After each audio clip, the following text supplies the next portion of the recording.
मेरी गोद में मेरा छोटा सा भांजा रोए जा रहा था। मैं खुद इस वक्त सिर्फ 16 साल की थी। मैं समझ नहीं पा रही थी कि उसे चुप कैसे करवाऊं।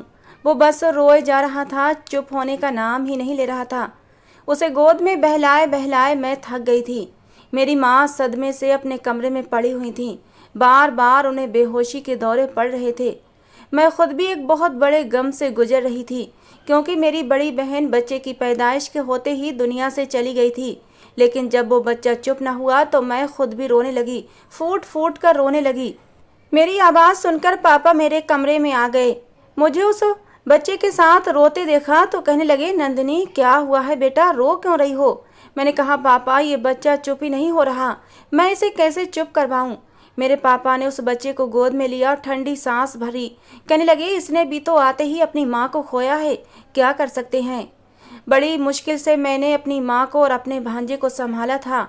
आखिर 8 दिन बाद जाकर धीरे धीरे मेरी माँ की तबीयत कुछ ठीक हुई थी। फिर भी वो अपनी बेटी को याद करके बहुत रोती थीं, लेकिन उन्होंने अपने नाती को संभालना शुरू कर दिया था। मेरी बहन के अंतिम संस्कार के बाद आकाश एक बार भी हमारे घर नहीं आया था। मेरी बहन और आकाश की मोहब्बत की शादी थी, एक दूसरे पर जान छिड़कते थे दोनों। लेकिन मेरी बहन की उम्र बहुत कम थी। पहले तो मम्मी पापा इस शादी के बिल्कुल खिलाफ थे। उनका कहना था, अभी मेरी बहन जिसका नाम सुनैना था उसकी उम्र कम है, हम अभी अपनी बेटी की शादी नहीं करना चाहते। लेकिन सुनैना दीदी भी जिद पर आ गई थी और उधर आकाश ने भी घर का पीछा नहीं छोड़ा था। यूं मजबूरन मम्मी पापा को दोनों की शादी करवाना पड़ी, क्योंकि उन्हें डर था कहीं सुनैना दीदी जज्बात में आकर कोई गलत कदम न उठा लें। लेकिन बच्चे की पैदाइश पर ही मेरी दीदी इस दुनिया से चली गई थीं। उसकी उम्र इतनी ही लिखी हुई थी। 1 ही महीना गुजरा था, अब तो बच्चे को मेरे गोद की आदत सी लग गई थी। जब आकाश हमारे घर आया उस समय उसकी शेप बड़ी हुई थी, आंखें लाल थीं। बस थोड़ी ही देर उसने अपने बेटे को गोद में लिया था, उसे प्यार किया था। मेरी माँ कहने लगी कि नंदिनी अभी बहुत छोटी है, बड़ी मुश्किल से संभालती है समीर को, और मैं तो वैसे ही बीमार रहती हूँ। जब से सुनैना की मौत हुई है मुझे तो ऐसा लगता है मेरे अंदर से आधी जान किसी ने निकाल ली हो। आकाश कहने लगा, आंटी भगवान की मर्जी है, क्या कर सकते हैं। आप तो फिर भी एक दूसरे से कहकर अपना दिल हल्का कर सकती हैं, एक दूसरे को हौसला दे सकते हैं। मेरे बारे में भी तो सोचें। खाली घर में मुझे सुनैना की आवाज़ें सुनाई देती हैं। मैं किस दिल से वहाँ अकेला रहता हूँ ये मैं ही जानता हूँ। आकाश का गम अपनी जगह बहुत बड़ा था। मेरी माँ ने एक ठंडी गहरी सांस ली थी। कहने लगी, अभी तो छुट्टियां हैं, लेकिन छुट्टियों के बाद नंदिनी की 12वीं क्लास शुरू हो जाएगी। बेटा मैं छोटे बच्चे को संभालने की हालत में नहीं हूँ, जाने वाली तो जा चुकी है। तुम्हें अब वो जिंदगी में आगे बढ़ना चाहिए, दूसरी शादी कर लो। ये सुनना था कि आकाश के माथे पर बल पड़े थे। कहने लगा, आंटी आप ये कैसी बातें कर रही हैं। सुनैना की जगह मैं किसी को नहीं दे सकता, कभी भी नहीं दे सकता। आप जानती हैं मैंने उससे कितनी मोहब्बत की है, उसके नाम पर जिंदगी गुजार सकता हूँ। बस मेरा बच्चा थोड़ा सा बड़ा हो जाए तो मैं उसको अपने साथ ले जाऊँगा। मेरी माँ कहने लगी, मैं जानती हूँ तुम सुनैना जैसी मोहब्बत किसी से नहीं कर सकते, लेकिन तुम्हारे बच्चे को तो माँ की ज़रूरत है ना आकाश। आकाश कहने लगा, क्यों, क्या मौसी नहीं पाल सकती? नंदिनी तो अभी छोटी है, सिर्फ 16 साल की है। आपको कौन सा अभी उसकी शादी कर देनी है? जब तक वो 20-22 साल की होगी मेरा बेटा 5-6 साल का हो जाएगा और फिर मैं उसे ले जाऊंगा। लेकिन मेरी माँ कहने लगी, आकाश बेटा अब तुम्हें भी ज़िंदगी में आगे बढ़ना चाहिए।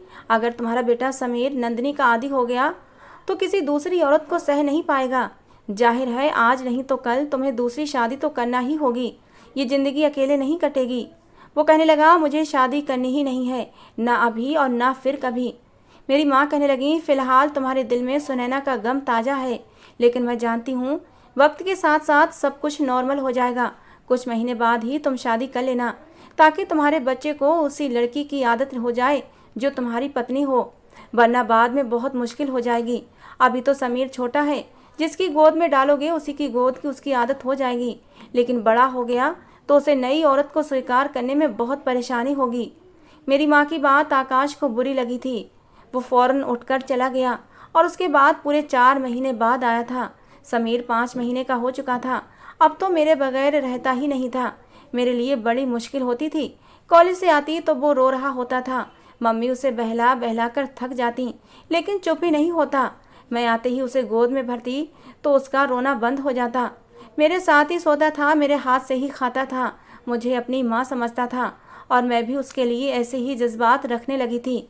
मुझे लगता कि जैसे वो मेरा ही बच्चा है। मेरी माँ बार बार आकाश को बुलाती, कहती अपनी ज़िंदगी के बारे में सीरियसली सोचो, तुम्हारे बच्चे का मामला है। लेकिन वो पता नहीं क्या सोचे बैठा था। माँ के बार बार बुलाने पर 4 महीने बाद आया था। 1 ही घंटा बैठा था। माँ की बातें एक कान से सुनकर दूसरे कान से निकाल देता और फिर उठकर चला भी गया था। हर महीने वो कुछ पैसे मेरे पापा की दुकान पर दे जाता। कहता था कि ये समीर के खर्चे के हैं। मैं अपने बच्चे का बोझ किसी पर डालना नहीं चाहता। दिन यूं ही गुजरने लगे थे और मैं 19 साल की हो गई थी। अब तो समीर भी 3 साल का हो गया था। अब तो मेरे बगैर और भी नहीं रहता था। मुझे मम्मा मम्मा कहता था। उन्हीं दिनों मेरा रिश्ता भी आया था। काफ़ी अच्छे खाते पीते लोग थे। मेरी माँ ने आकाश को बुलाया, कहने लगी कि नंदिनी का बहुत अच्छा रिश्ता आया है और हम चाहते हैं उसकी शादी कर दें। ये सुनकर वो कहने लगा, लेकिन मेरे बच्चे का क्या होगा? क्या समीर आपकी औलाद नहीं है? आपकी बेटी की आखिरी निशानी है। अपनी बेटी की खातिर मेरे बच्चे के साथ इतना बुरा मत करें, उससे उसकी माँ मत छीनें। समीर नंदिनी को ही अपनी माँ समझता है और अभी कौन सा आपकी बेटी की उम्र गुजरी जा रही है। 2-3 साल और रुक जाएं, तब तक समीर भी बड़ा हो जाएगा और बात को समझने लगेगा। आप देखना, मैं खुद ही नंदिनी की शादी बहुत ही अच्छे घर में करवा दूंगा। लेकिन मेरे बेटे को इस काबिल होने दें कि मैं उसके साथ रह सकूं और वो बातों को समझने लगे। मेरी माँ कहने लगी, तुम समझते क्यों नहीं हो आकाश? वो अब भी नंदिनी की जान नहीं छोड़ता, उसे अपनी माँ समझता है। कुछ और बड़ा हो गया तो उसके बगैर बिल्कुल नहीं रहेगा और समय का कुछ पता नहीं है। मैं बीमार रहती हूँ और नंदिनी के पापा भी ब्लड प्रेशर के मरीज हैं। हम अपनी बच्ची की शादी जल्द से जल्द करना चाहते हैं। तुम अपने बारे में सोचो। वो कहने लगा, ठीक है, आपको इतनी ही जल्दी है तो फिर नंदिनी की शादी मुझसे कर दें। आकाश ने ये बात अचानक ही कही थी। मेरी माँ को इस बात की उम्मीद नहीं थी कि आकाश ऐसा भी कह सकता था। ये सुनना था। मेरी माँ ने हैरत से उसे देखा था। कहने लगी, तुम नंदिनी से बहुत बड़े हो, पूरे 10 साल बड़े हो। आकाश ने कहा, तो फिर क्या हुआ? समीर नंदिनी को अपनी माँ समझता है, अब उसके बगैर नहीं रह सकता और मैं किसी दूसरी औरत को ले आऊँगा तो पता नहीं वो मेरे बच्चे के साथ कैसा व्यवहार करेगी। हो सकता है उसके साथ माँ वाला व्यवहार न करे, मेरे सामने प्यार करे और मेरे पीछे से मेरे बच्चे को मारती रहे। नंदिनी उसकी मौसी है, उसके साथ अच्छा व्यवहार रखेगी, बिल्कुल माँ जैसा प्यार देगी जैसा कि अभी दे रही है। मुझे शादी की कोई इच्छा नहीं है, लेकिन मुझे अपने बच्चे के लिए माँ चाहिए जो नंदिनी से बढ़कर और कोई हो ही नहीं सकती। मेरी माँ कहने लगी, मैं तुम्हारे ससुर से बात करके देखूंगी। देखो नंदिनी मेरी एक ही बेटी है, अगर तुम उसे अपनाना चाहते हो तो पूरे दिल से अपनाना, सिर्फ समीर की माँ की हैसियत से नहीं, अपनी पत्नी की हैसियत से भी अपनाओ, ताकि मुझे शादी के बाद अपनी बेटी की तरफ से चिंता ना रहे। ये बात सुनकर आकाश के माथे पर बल पड़े थे। कहने लगा, आपको शिकायत का मौका नहीं मिलेगा। आकाश अच्छे खाते पीते घराने से संबंध रखता था, देखने का भी खूबसूरत नौजवान था। उम्र 29 साल थी। कोई भी लड़की उसको देखकर अपना दिल उस पर हार सकती थी, लेकिन मेरे दिल में आकाश के लिए ऐसे कोई जज्बात नहीं थे। होते भी कैसे, मैं तो उसे हमेशा अपने जीजू की नज़र से ही देखा था। उसके घर में किसी भी चीज़ की कोई कमी नहीं थी। जब ये बात मेरे पापा को पता चली तो कुछ सोच विचार करने के बाद उन्होंने भी हाँ कर दी थी, क्योंकि वो उम्र में मुझसे 10 साल बड़ा तो था, लेकिन इसके अलावा आकाश में कोई कमी नहीं थी। और सबसे बड़ी समस्या तो समीर की थी। वो अभी बहुत छोटा था और उसे एक माँ की ज़रूरत थी। पराई औरत का क्या भरोसा, उसे सगी माँ की मोहब्बत देती या ना देती। और यही सोचकर मेरे पापा ने शादी के लिए हाँ कर दी। और ऊपर से आकाश के घर में किसी चीज़ की कमी भी नहीं थी। उधर समीर भी मेरा बहुत आदी हो चुका था। मेरी माँ ने जब मेरी रजामंदी पूछी तो मैंने कोई भी ऐतराज़ नहीं उठाया था। आकाश में ऐसी कोई कमी भी नहीं थी जिस बात पर मैं ऐतराज़ उठाती, बल्कि मेरे लिए खुशी की बात थी कि अब मैं समीर की देखभाल आराम से कर सकूंगी, क्योंकि समीर से मुझे बड़ा ही लगाव हो गया था। खैर, बड़ी ही सादगी के साथ मेरी और आकाश की शादी कर दी गई। मैं जब विदा होकर आकाश के घर आई तो मेरा दिल जोर से धड़क रहा था, क्योंकि मैंने आकाश के बारे में कभी भी ऐसा नहीं सोचा था। बस यही था कि वो मेरा जीजा है। फिलहाल तो मेरा दिल बिल्कुल खाली था, उसमें कोई भी जज्बा नहीं था। मुझे लगा शायद वो मेरे साथ वैसा ही व्यवहार करेगा जैसा कि एक पति अपनी पत्नी के साथ करता है, लेकिन ऐसा नहीं था। घर में आते ही उसने मुझे एक अलग कमरा दिखाया था। कहने लगा, यहाँ तुम्हें कोई तकलीफ नहीं होगी, तुम समीर के साथ यहाँ बड़े सुकून से ज़िंदगी गुजार सकती हो। मैंने हैरत से आकाश को देखा था। मेरे पास आकर कहने लगा, मेरे दिल में कल भी सुनैना थी और आज भी सुनैना है और हमेशा सुनैना ही रहेगी। तुम बस हो मेरे घर में सिर्फ और सिर्फ मेरे बेटे समीर की माँ बनकर आई हो, मेरी पत्नी नहीं, और ना ही कभी मेरी पत्नी बनने की कोशिश करना। ये कहकर वो कमरे से जा चुका था और मैं चुपचाप पथराई हुई आंखों से उसे देखे जा रही थी। मेरा कमरा खाली हो चुका था। समीर मेरी उंगली पकड़े मम्मा मम्मा कह रहा था। मैंने अपनी आंखों से बहते आंसू साफ किए और समीर को बेड पर लिटाकर सुलाने लगी। अपने कपड़े बदलते हुए मुझे बहुत रोना आ रहा था। भले ही ये शादी जैसे भी हालात में की गई थी, लेकिन मेरे लिए ये एक नया एहसास था। मैं आकाश को दिल से स्वीकार कर चुकी थी और मैं उसके साथ पति पत्नी का रिश्ता रखना चाहती थी, लेकिन उसने मेरे मुंह पर ही मेरी इंसल्ट करके मेरे साथ बहुत बुरा किया था। मेरा दिल दुखाया था उसने। मैंने सोचा इससे तो अच्छा था काश मेरी माँ मेरी शादी किसी और से कर देती, कम से कम वो मेरे साथ ऐसा व्यवहार तो ना करता। ये आदमी तो पत्थर दिल था, कितने आराम से मुझे ये सब कुछ कहकर चला भी गया था। एक बार भी नहीं सोचा कि मेरे दिल पर क्या बीतेगी। मुझे अपनी बहन से नफरत नहीं थी, लेकिन मैं अपनी ज़िंदगी अच्छे से गुजारना चाहती थी। हर लड़की यही चाहती है कि उसका जीवन साथी सिर्फ और सिर्फ उससे मोहब्बत करे। पहले जब आकाश सुनैना से मोहब्बत करता था तो मुझे इस बात की खुशी होती थी कि मेरी बहन कितनी खुशकिस्मत है जो उसे इतना प्यार करने वाला पति मिला है। लेकिन अब यही बात मुझे चुभने लगी थी। वो मेरे सामने ही सुनैना के प्यार की आहें भर रहा था। सुनैना जा चुकी थी, लेकिन अब मैं उसकी ज़िंदगी में आ गई थी। उसका फ़र्ज बनता था कि वो मुझे मेरे हिस्से की खुशियाँ देता, मुझे मेरे हिस्से का प्यार देता, लेकिन उसने ऐसा नहीं किया था। सुबह मैं उठी तो बिल्कुल चुपचाप थी और मैंने नाश्ता टेबल पर रख दिया था। आकाश ने चुपचाप नाश्ता किया। उसने एक नज़र उठाकर भी मेरी तरफ नहीं देखा था। मैं उस सितमगर पत्थर दिल आदमी को देखकर अपने दिल ही दिल में आंसू बहाती रही। खूबसूरती में मैं सुनैना से कहीं बढ़कर थी। खूबसूरत तो सुनैना भी थी, लेकिन मैं उससे कहीं ज़्यादा खूबसूरत थी। लेकिन आकाश ने मेरी तरफ नज़र उठाकर भी नहीं देखा था। उसके दिल में सिर्फ और सिर्फ सुनैना बसी हुई थी। वो चला गया और दिन अब ऐसे ही गुजरने लगे थे। पूरा दिन या तो मैं काम पर लगी रहती या फिर समीर में लगी रहती, लेकिन रात को ना चाहते हुए भी मेरी आंखों में आंसू बहने लगते थे। वो तो मुझे देखना भी पसंद नहीं करता था, मेरे पास आना तो बहुत दूर की बात थी। हाँ, मेरी ज़रूरत का हर सामान वो लाकर रख देता था।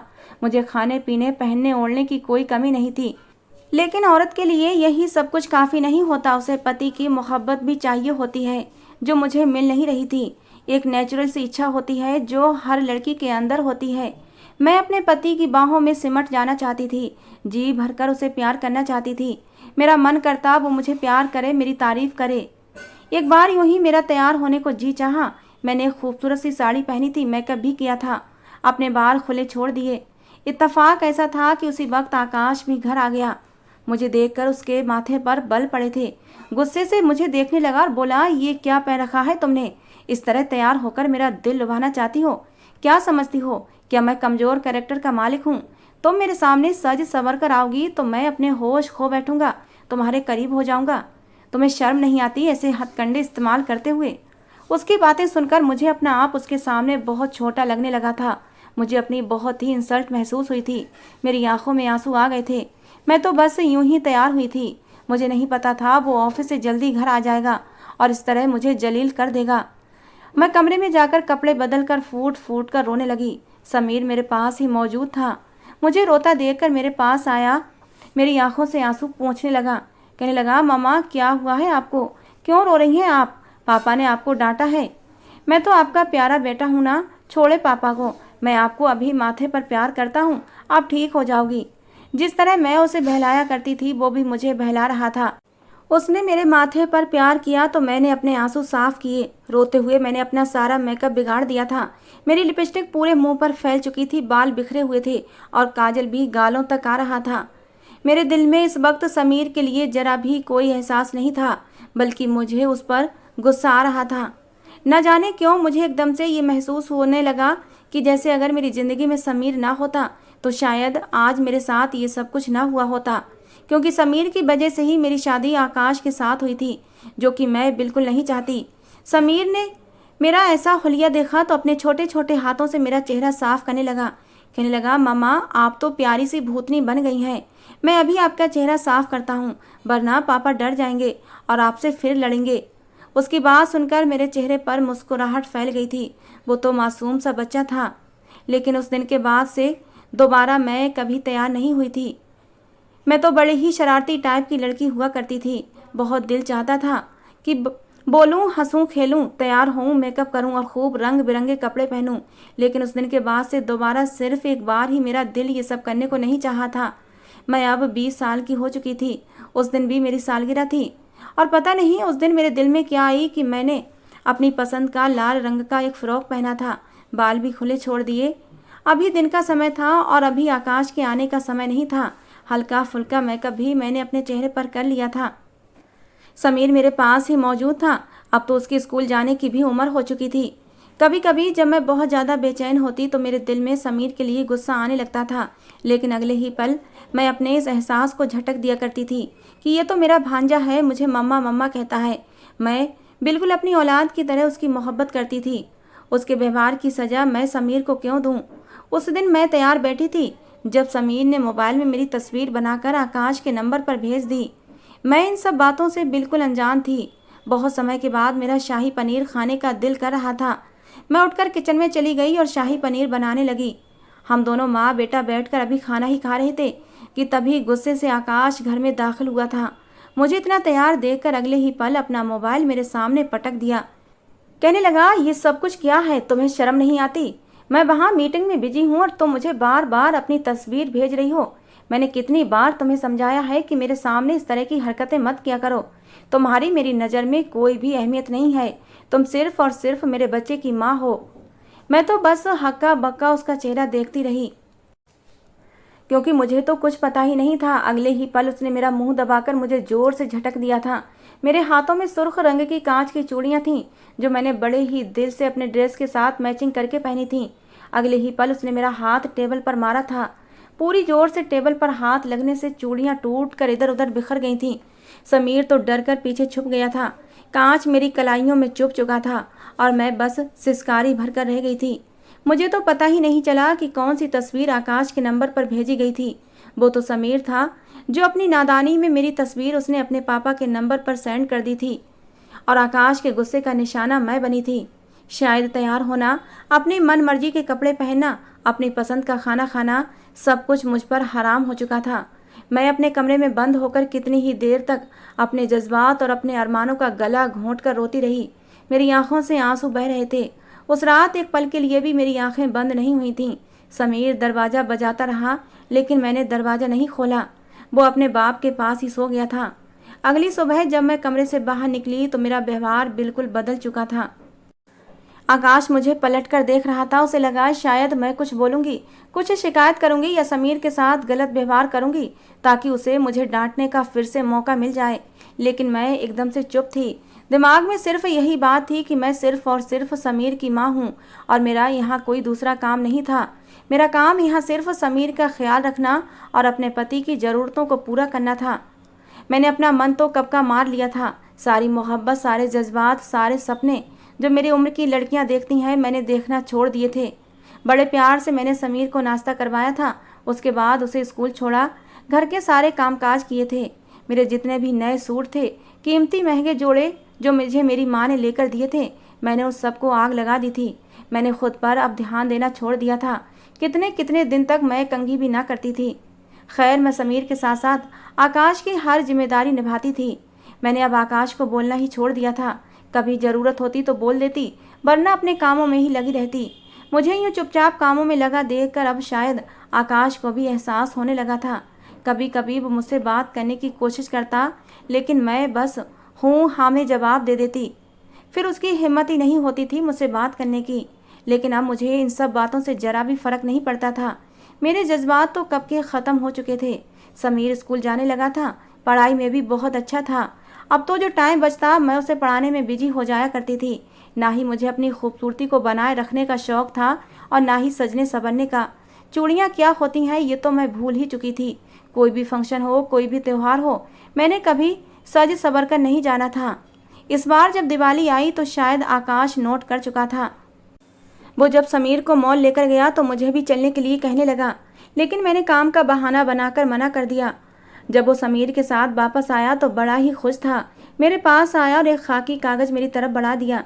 कहने लगा, ये मैं तुम्हारे लिए लाया हूँ। ये कहते हुए वो कुछ हिचकिचा रहा था, चेहरे पर शर्मिंदगी भी थी। मैं तो हैरान थी, इतने सालों में वो मेरे लिए आखिर क्या चीज़ लेकर आया था। मैंने बेयकीनी से उसकी तरफ देखा था और फिर बगैर किसी भाव के मैंने उसे खोल कर देखा तो उसमें कांच की लाल रंग की चूड़ियाँ थीं जो कभी मेरी फेवरेट हुआ करती थीं। मैंने एक सरसरी सी नज़र चूड़ियों पर डाली और कहने लगी, ये आप किस लिए लाए हैं आकाश? मुझे हैरत से देखने लगा। बोला, मतलब मैं अपने बेटे की माँ के लिए लाया हूँ, तुम्हारे लिए लाया हूँ। तुम्हें लाल रंग की चूड़ियाँ पसंद है ना, तो पहन लो।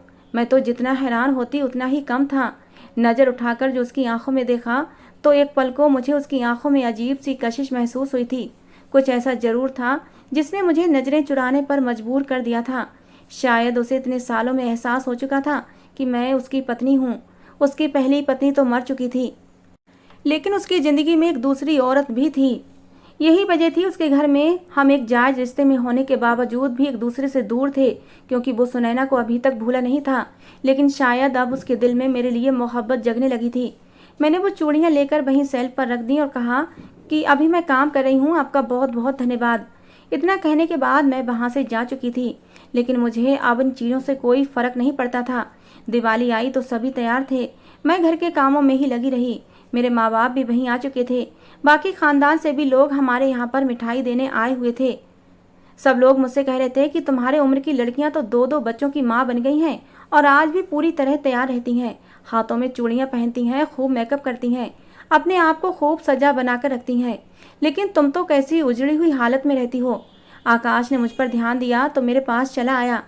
कहने लगा, तुम ये सब कुछ अकेले क्यों कर रही हो? देखो सभी तैयार हैं, एक तुम हो कि घर के कामों में घन चक्कर बनी हुई हो। चलो जाओ, शाबाश, ये काम छोड़ो और तैयार हो जाओ। आज आकाश मुझे मुस्कुराकर देख रहा था। कहने लगा, तैयार हो जाओ, और मुझे जितनी हैरत होती उतनी कम थी। वो मेरे करीब आने की कोशिश करने लगा था।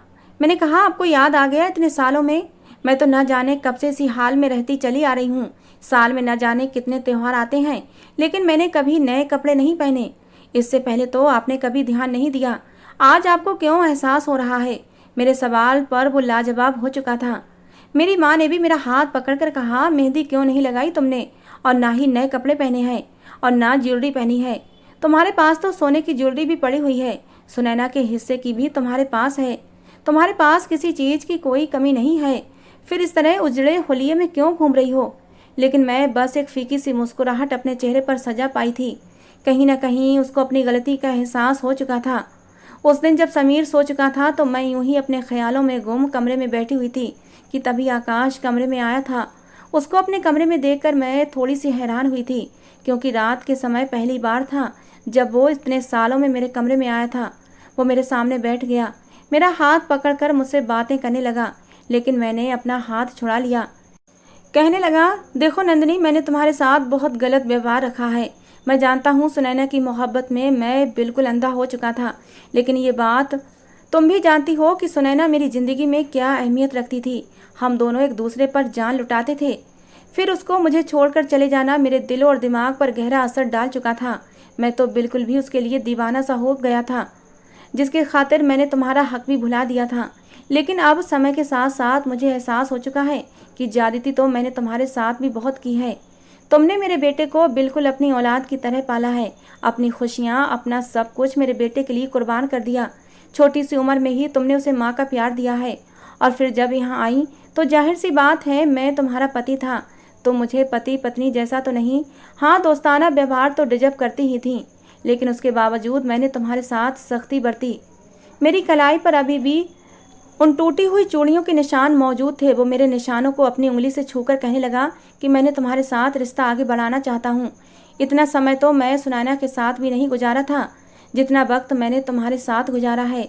मेरे दिल में तुम्हारे लिए बहुत प्यार है। कहीं ना कहीं मैं तुमसे मोहब्बत करने लगा हूँ। तुम्हारे साथ ज़िंदगी की नई शुरुआत करना चाहता हूँ। ये कहते कहते आकाश की आंखों में खुमारी बढ़ने लगी थी। उसने अपने साथ लाई लाल रंग की चूड़ियाँ भी मेरे हाथों में पहना दी। धीरे धीरे वो मेरे करीब बढ़ने लगा था। मैं उसकी बातों का मतलब समझ रही थी, लेकिन अब मेरे जज्बात ख़त्म हो चुके थे। मैं वहाँ से उठकर खड़ी हो गई। मेरे दिल में ये सारे अरमान तो कब के ख़त्म हो चुके थे। मैंने पलट कर उसे देखा और बोली कि मैं सिर्फ़ और सिर्फ आपके बच्चे की माँ हूँ। इससे ज़्यादा मेरा और आपका कोई रिश्ता नहीं है। मेरे अंदर भी जज्बात थे। कभी मैं भी यही दुआएं करती थी कि आप मेरे साथ एक अच्छे पति बनकर रहें, मुझे मेरे हिस्से का हक, मेरे हिस्से का प्यार दें। मैं भी कभी आपकी बाहों में समाने के लिए तड़पा करती थी, लेकिन अब मेरे ये सारे जज्बात मर चुके हैं, क्योंकि मेरे साथ प्यार से बात करना तो दूर की बात, आपने कभी मुझे निगाह उठाकर भी नहीं देखा था। मेरा कितना दिल मचलता था आपके लिए। आप मेरे लिए तोहफे लेकर आए। मैं जब तैयार हूँ तो आप मेरी तारीफ करें, मुझे बाहर घुमाने ले जाएं, मेरा ख्याल रखें। मुझे बुखार हो तो आप मोहब्बत से मेरे लिए 2 शब्द बोल दें। मेरे हर मुश्किल समय में आप मेरे साथ खड़े रहें, लेकिन आपने ऐसा नहीं किया। उल्टा हर वक्त मुझे जलील किया। मुझे ये बताया कि मैं दूसरी हूँ, सिर्फ और सिर्फ तुम्हारे बच्चे की माँ हूँ। और अब जब मेरे सारे जज्बात राख बन चुके हैं, तो आप फिर से मुझे सुहाने सपने दिखा रहे हैं। मुझे समझाना चाहते हैं कि मैं अब तुम्हारे साथ नई शादीशुदा ज़िंदगी की शुरुआत करूं। देखिए, अगर आपके दिल में एक औरत के लिए जज्बे जाग रहे हैं और आप अपने अंदर के जज्बातों को ठंडा करना चाहते हैं, तो बेहतर है जाएं और जाकर एक दूसरी औरत से शादी कर लें, जो आपकी शारीरिक ज़रूरतों को पूरा कर सके। क्योंकि मैं सिर्फ और सिर्फ समीर की माँ हूँ, इससे ज़्यादा मैं कुछ भी नहीं। आपको मेरी तरफ से खुली इजाज़त है, आप जाकर तीसरी शादी कर सकते हैं। इतना कहने के बाद मैं कमरे से निकलकर बालकनी में जा चुकी थी। कुछ देर बाद मेरे और समीर के कमरे से आकाश निकलकर अपने कमरे में चला गया था और मैं वहीं बालकनी में खड़ी कितनी ही देर तक जब्त के आंसू अपने अंदर उतारती रही। मैं चाह कर भी अपने दिल में उसके लिए जज्बात नहीं बना पा रही थी। और जब एक बार अपने दिल के दरवाजे किसी मर्द के लिए औरत बंद कर ले, तो फिर वो चाहे जो मर्जी कर ले, औरत मोम नहीं होती। बार बार जलील और तोड़ने के बाद अगर मर्द समझता है कि वो औरत को फिर से पहले जैसा कर देगा, तो ये उसकी सबसे बड़ी गलतफहमी है। दोस्तों, अगर आप लोगों को लगता है कि इस कहानी का सेकंड पार्ट बनना चाहिए, तो प्लीज़ मुझे ज़्यादा से ज़्यादा कमेंट करें। अगर मुझे ज़्यादा से ज़्यादा कमेंट आएंगे तो मैं इस कहानी का सेकंड पार्ट लेकर आऊँगी। आज की ये कहानी कैसी लगी ज़रूर बताना। कहानी को लेकर अपनी राय ज़रूर देना। कहानी को पूरा सुनने के लिए आप लोगों का बहुत बहुत धन्यवाद। दोस्तों, मिलते हैं कल की कहानी के साथ।